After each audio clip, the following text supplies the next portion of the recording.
एक ही मुद्दा है, वो है मुसलमानों से नफरत फैलाकर कितना वोट ले सकते हैं, वो है हिंदुत्व की राजनीति। गुजरात में बुलडोजर का पॉलिटिक्स चल रहा है, सौराष्ट्र में खास करके द्वारका में, जखौ में, कच्छ में मुसलमानों के मकान जो है मतलब इलीगल कहकर तोड़े जा रहे हैं। कल जैसा आपने आप पार्टी का देखा कि करेंसी पर उसने कहा कि लक्ष्मी की मूर्ति होनी चाहिए।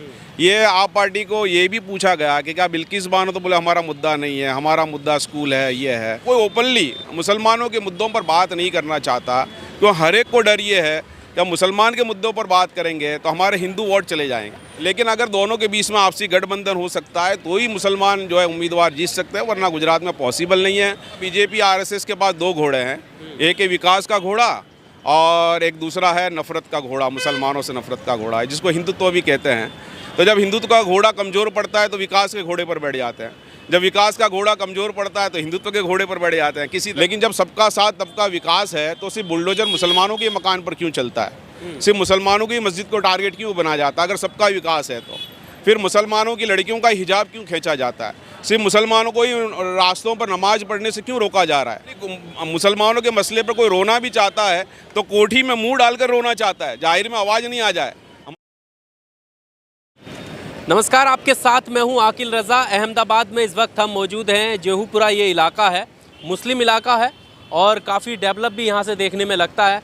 हमारे साथ जो शख्स खड़े हैं वो एक पत्रकार हैं पेशे से, इनसे हम बात करेंगे, तमाम उन मुद्दों पर बात करेंगे कि आज का जो मुस्लिम है वो क्या सोचता है, क्या समझ रखता है, क्योंकि चुनाव बेहद करीब हैं, किन मुद्दों के साथ वोट करने वाला है। ऐसे वक्त में जब असदुद्दीन ओवैसी मुस्लिमों की हमदर्दी लेकर यहाँ पर उतरे हुए हैं, कांग्रेस पहले से ही यहाँ पर है और अरविंद केजरीवाल कुछ नए डेवलपमेंट की बात कर रहे हैं, दिल्ली मॉडल जो है गुजरात वासियों को दिखाने की कोशिश कर रहे हैं। आसिफ भाई इनका नाम है जी, बहुत शुक्रिया सबसे पहले तो आपने समय दिया। कैसे देखते हैं, चुनाव बेहद करीब है, किन मुद्दों पर चुनाव होगा? सबसे पहला सवाल गुजरात में क्या पूरे इंडिया में है, अभी एक ही मुद्दा है, वो है मुसलमानों से नफरत फैलाकर कितना वोट ले सकते हैं, वो है हिंदुत्व की राजनीति। और ख़ुद मुसलमान भी बहुत इस हद से ज़्यादा परेशान है। गुजरात में बुलडोजर का पॉलिटिक्स चल रहा है, सौराष्ट्र में खास करके द्वारका में, जखौ में, कच्छ में मुसलमानों के मकान जो है मतलब इलीगल कहकर तोड़े जा रहे हैं। हालांकि कानून तो सबके लिए इक्वल होना चाहिए। अब कहीं ना कहीं कुछ तो इरेगुलरिटीज़ होती है, तो जहाँ मुसलमानों के मकान है वहाँ कहा जाता है ये इलीगल है, ये इलीगल है। एक वन साइड एक ही कौम पर सारा ये दबाव बनाया जा रहा है कि आप इलीगल काम करते हो, हालांकि दूसरी कम्युनिटीज़ पर ये दबाव नहीं है। तो पूरा खेल है कम्युनल पॉलिटिक्स पे। कल जैसा आपने आप पार्टी का देखा कि करेंसी पर उसने कहा कि लक्ष्मी की मूर्ति होनी चाहिए। ये आप पार्टी को ये भी पूछा गया कि क्या बिल्किस बानो, तो बोले हमारा मुद्दा नहीं है, हमारा मुद्दा स्कूल है, ये है। मतलब किसी भी पॉलिटिकल पार्टी को ओपनली मुसलमान को सपोर्ट नहीं करना है, मुसलमान का मुद्दा भी नहीं उठाना है।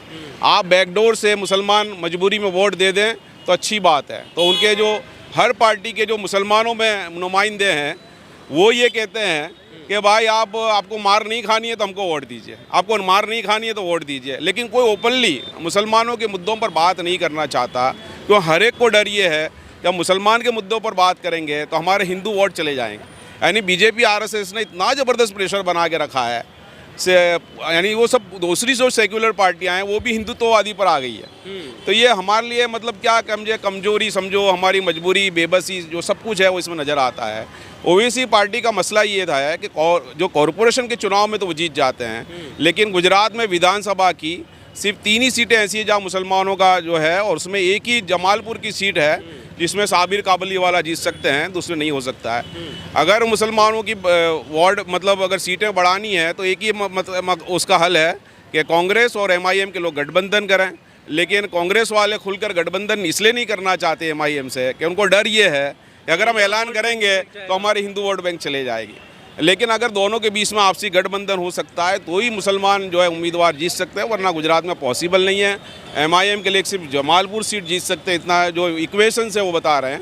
बाकी सब जगह पर मुसलमानों का इतना बहुमत नहीं है, क्योंकि मुसलमान गुजरात में 9% है और कोई भी ऐसी जमालपुर के अलावा कोई भी कंस्टिट्यूंसी जो है विधानसभा की ऐसी नहीं है जहाँ मुसलमान मेजोरिटी के साथ जीत सकते हैं। हाँ, ये अलग है कि कांग्रेस के कुछ नुमाइंदे कांग्रेस के जीतते आए हैं, उसके अलावा वडगाम है या और सीटें हैं जहाँ पर जैसे बापू नगर है या दाणी लिमड़ा सीट है जहाँ मुसलमानों का जोर ज़्यादा है, लेकिन वहाँ भी हिंदू कैंडिडेट कांग्रेस उतारती है तो मुसलमान वोट देते हैं, वो जीत कर आते हैं। तो ये गुजरात का फिनोमिना है और बीजेपी आरएसएस की लॉबी अच्छी तरह से जानती है कि मुसलमानों से जितनी नफरत बढ़ाओ इतना इलेक्शन में गेन होता है, क्योंकि कास्ट फैक्टर वो काम नहीं करता। जब बात मुसलमानों की नफरत की आ जाती है तो कास्ट फैक्टर, विकास, सब कुछ हो जाता है, तो एक तरफ हो जाता है। तो मोदी जी या बीजेपी आरएसएस के पास दो घोड़े हैं, एक है विकास का घोड़ा और एक दूसरा है नफरत का घोड़ा, मुसलमानों से नफरत का घोड़ा है, जिसको हिंदुत्व भी कहते हैं। तो जब हिंदुत्व का घोड़ा कमज़ोर पड़ता है तो विकास के घोड़े पर बैठ जाते हैं, जब विकास का घोड़ा कमज़ोर पड़ता है तो हिंदुत्व के घोड़े पर बैठ जाते हैं। किसी तरह से इस तरह घोड़ा कोई न कोई जीत लगा ही देता है। पर जैसे आपने कहा कि नफ़रत ये एक बड़ा हथियार साबित होती है वोटों को कन्वर्ट करने के लिए अपनी तरफ, लेकिन एक तरफ मोदी जी का नारा है, स्लोगन उन्होंने दिया कि भाई सबका साथ, सबका विकास, सबका विश्वास जीतने के इरादे से हम लोग काम कर रहे हैं, एक साथ लेकर चल रहे हैं, हम कोई भेदभाव नहीं करते। तो यहाँ पर वैसा कुछ नहीं है। देखिए, मोदी जी और भागवत जी के आरएसएस, इनके अंदर खूबी यही है कि बातें, स्लोगन, नारे अच्छे दे देते हैं, लेकिन जब सबका साथ सबका विकास है तो सिर्फ बुलडोजर मुसलमानों के मकान पर क्यों चलता है, सिर्फ मुसलमानों की मस्जिद को टारगेट क्यों बना जाता है? अगर सबका विकास है तो फिर मुसलमानों की लड़कियों का हिजाब क्यों खींचा जाता है? सिर्फ मुसलमानों को ही रास्तों पर नमाज पढ़ने से क्यों रोका जा रहा है? क्यों हिंदुओं को रास्ते पर पूजा करने से नहीं रोका जा रहा है? क्यों स्कूलों में धार्मिक विधियाँ, रक्षाबंधन करने से, धार्मिक त्यौहार मनाने से क्यों नहीं रोका जा रहा? क्यों हिजाब पहनने से रोका जा रहा है? तो ये एक पॉलिटिक्स है जिसमें आरएसएस और मोदी और भाजपा जो अच्छा बोल लेना जानते हैं, लेकिन जो स्लोगन और नारे देते हैं उसके बिल्कुल खिलाफ उनका अमल होता है। तलाक के मसले में देख लिया, राम मंदिर के मसले में देख लिया, उनका हर अमल मुसलमानों के खिलाफ है, क्योंकि वो पूरी पार्टी जो है, जो नफ़रत की बुनियाद पर दिल्ली की हुकूमत पहुंची है, उससे ये उम्मीद लगाना कि वो सबकी बात करेगी, सबका साथ लेगी, वो बेवकूफ़ की बात है कि जो लोग इनसे उम्मीद लगाते हैं। अच्छा, बाकी सेकुलर पार्टी है, चलो ठीक है, छोड़ दीजिए आप भाजपा को, जो मुस्लिमों का वोट लेती आई हैं और लेती रही हैं, अलग अलग राज्यों की बात करें हम, चाहे वो इस राज्य की बात करें, यहाँ पर भी आए हैं केजरीवाल, ओवैसी, कांग्रेस पहले से ही है यहाँ पर, तो क्या इनकी कोई जिम्मेदारी नहीं है? ये जैसा आपने कहा कि जब मुस्लिमों का मुद्दा आता है तो कहते हैं कि नहीं, हम विकास की बात कर रहे हैं, हम पढ़ाई की बात कर रहे हैं, लेकिन वहीं दूसरी तरफ अगर दूसरे धर्म की बात आती है तो बढ़ चढ़ कर उस चीज़ को करते हैं। तो अभी मुसलमानों के पास विकल्प क्या है? वो क्या सोच रहे हैं? क्या ओवैसी को वो अपना नेता मान रहे हैं? जो मुसलमानों की सबसे बड़ी बदनसीबी है वो सेक्युलर पार्टियाँ हैं, जो मुसलमानों से वोट लेना चाहती है लेकिन मुसलमानों के मसले पर जरा भी नहीं बोलना चाहती है, क्योंकि उनको डर ये है कि मुसलमानों की आवाज़ उठाएंगे तो हिंदू वोट बैंक चले जाएंगे। क्योंकि आरएसएस ने और संघ परिवार इतना प्रेशर बना लिया है उनके ऊपर कि वो खुलकर मुसलमानों को मुद्दे पर बोलना ही नहीं चाहती है। तो आपने तो हिंदुत्व का स्टैंड ले लिया है, और कांग्रेस भी खुलकर नहीं बोलना चाहती। कांग्रेस के सिर्फ मुस्लिम एमएलए वो सिर्फ मुसलमानों के मुद्दों पर बात करते हैं। आप ये देखिए कि जब बिल्किस बानो का मुद्दा हुआ तो कांग्रेस से कोई भी हिंदू विधायक ने मुद्दा नहीं उठाया, सिर्फ कांग्रेस के 3 मुस्लिम एमएलए ने उठाया, वो भी विधानसभा के पार्किंग में, और विधानसभा के ऊपर के फ्लोर, मतलब जो मेन जगह है वहाँ पर बिल्किस बानो का मुद्दा नहीं था, वहाँ दूसरे और मुद्दे थे।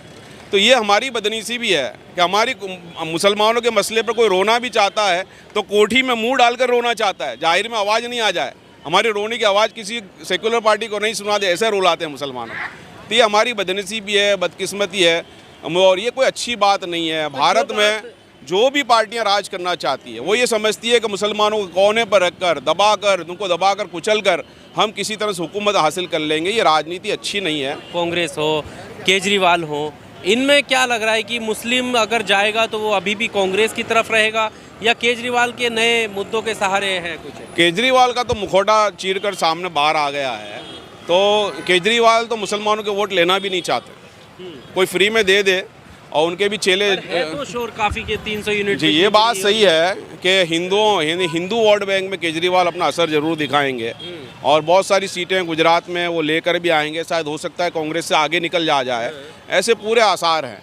इसीलिए केजरीवाल को हिंदू विरोधी बताने का आप जो पोस्टर्स देख रहे हैं, हिंदू के नाम से, कुछ ऑर्गेनाइजेशन के नाम से पोस्टर्स लगे हैं, केजरीवाल हिंदू विरोधी है, ये सब इसलिए बताया जाता है कि बीजेपी को डर बैठ गया है कि ये हमारे हिस्सों में से बहुत सारी सीटें केजरीवाल ले जाएगी। कांग्रेस का तो बेड़ा गर्क होने ही वाला है, उसको तो वहाँ है। रही बात मुसलमानों में, तो मुसलमान में ओवैसी नुकसान पहुँचाएगा, और ओवैसी की स्ट्रेटेजी यही है, वो डर दिखाना चाहते हैं। आप हमारे साथ गठबंधन कीजिए या तो नुकसान के लिए तैयार रहिए। साफ साफ मैसेज है ओवैसी की पार्टी का। अगर आपके हमारे साथ गठबंधन नहीं करना है तो डैमेज के लिए तैयार रहिए। अच्छा, ये जो कहा जाता है कि ओवैसी जो है एक बड़ा फ़ायदा पहुंचाते हैं बीजेपी को, इससे कितना इत्तेफाक रखते हैं? मैं तो 1% भी इत्तेफाक नहीं रखता है। देखिए, कोई भी पार्टी जो सेकंड नंबर के बजाय थर्ड नंबर पर होती है। मिसाल के तौर पे अभी कांग्रेस सेकंड है, अगर थर्ड नंबर पर समाजवादी पार्टी या MIM या कोई भी पार्टी है तो उसको ये इल्ज़ाम झेलना ही पड़ता है कि ये बीजेपी को समर्थन दे रहा है। आप पार्टी को भी झेलना पड़ रहा है। कांग्रेस आप पर भी इल्ज़ाम लगाती है कि ये जो है बीजेपी के साथ मिले हुए हैं। तो ये तो जो थर्ड और फोर्थ नंबर पे है, सेकंड नंबर वाले हर वक्त थर्ड और फोर्थ नंबर की रैंक वालों को इल्ज़ाम लगाते हैं ये फर्स्ट नंबर वालों से मिले हुए हैं। तो ये सही बात नहीं है। लेकिन ओवैसी जो है मुसलमानों को मुद्दों को रिफ्लेक्ट करते हैं, सही बात पहुंचाते हैं। ये अलग बात है कि वो चुनाव में नहीं जीत पाते। भरोसा भी क्या लग रहा है इस चुनाव का? ये आपका अंडर करंट है, और अगर बीजेपी के कम्युनल मुद्दे फेल हो जाएंगे तो आप ज़रूर हुकूमत भी पहुंच सकती है या तो मेजर सीट लेकर आ सकती है। अभी आपका वो है मेजर अंडर करंट है। मुसलमानों का तो मतलब क्या मुखौटा आपका उतर गया, मुसलमान तो आपकी तरफ नहीं जाएंगे। वो कांग्रेस या MIM का होंगे, कांग्रेस के भी बहुत सारे मुसलमान के, क्योंकि ऐसे भी कांग्रेस जो है मुसलमान कैंडिडेट को सिर्फ 3 से ज़्यादा सीटें नहीं देगी। तो ये है, मुसलमानों के लिए तो मजबूरी के सौदे हैं। मुसलमान तो ये चाहते हैं कि 3 मसला क्या हमारे लिए कि 3 जो MLA हमारे हैं वो भी हमारे मुद्दे नहीं उठा पा रहा है। हम कांग्रेस के MLA ले भी आए तो हमारे मुद्दे तो वो भी नहीं लड़ पा रहा है। ये हमारी मजबूरी है, बेबसी समझिए, कुछ भी समझिए। चलिए, बहुत अच्छा लगा आपसे बात करके, क्योंकि यहाँ पर इनसे बात करना इसलिए ज़रूरी है। हम पब्लिक ओपिनियन के लिए आए हैं, लेकिन अगर कोई सहाफ़ी या पत्रकार मिल जाए तो वो बेहतर तरीके से समझा सकते हैं यहाँ के लोकल मुद्दों को लेकर भी, और जिन एजेंडों पर जो है पॉलिटिक्स होती है उन सारे मुद्दों को सामने रख पाते हैं। इसीलिए हमने इनसे बात की, तमाम मुद्दों पर बात हुई, कम्युनल एजेंडे पर भी बात हुई, और जो ख़ास करके जो स्थिति मुसलमानों की यहाँ पर बनी हुई है, क्योंकि हम जिस क्षेत्र में खड़े हैं ये मुस्लिम बहुल्य इलाका है, और यहाँ से जो मुद्दे उठेंगे वो वही होंगे जो यहाँ की जनता चाहेगी। इसलिए हमने इतनी लंबी इनसे बात की और तमाम मुद्दों पर आपके सामने हमने ये सारे मुद्दे जो है लेकर के आए। बहरहाल इस इंटरव्यू में सिर्फ इतना ही। आपको क्या कुछ लगता है? आपको लगता है कि अगर कहीं और की भी स्थिति पर हमें बात करनी चाहिए तो आप ज़रूर कमेंट बॉक्स में हमें बताइएगा, हम ज़रूर पब्लिक ओपिनियन वहाँ का करेंगे। इस रिपोर्ट में सिर्फ इतना ही। इसी तरह के लेटेस्ट इंटरव्यू गुजरात चुनाव को लेकर आप इस चैनल पर देख सकते हैं। चैनल को सब्सक्राइब ज़रूर कीजिएगा। शुक्रिया।